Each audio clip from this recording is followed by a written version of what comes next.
ஆளுநர் வருகிற போது நீங்கள் கடைபிடித்த முறையை நாங்கள் இன்றைக்கு கையாளவில்லை. பதாகைகளை நாங்கள் எடுத்து வரவில்லை.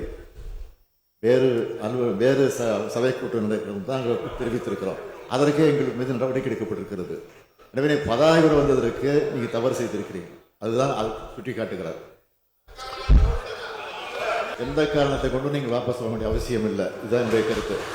காரணம், கவர்னர் உரை முன்கூட்டியே உங்களுக்கு தெரியும். கவர்னர் உரை தான்.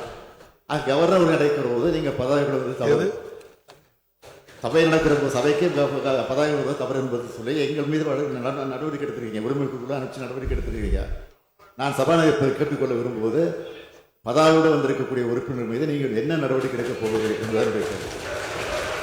அவர் ஆளுநர் உரை பேசி முடிப்பதற்கு முன்னோ பின்னோ அவருக்கு இடையூறு செய்வதற்கு தவறு என்று சொல்லி நம்முடைய பேரவை விதி இருக்கின்றது.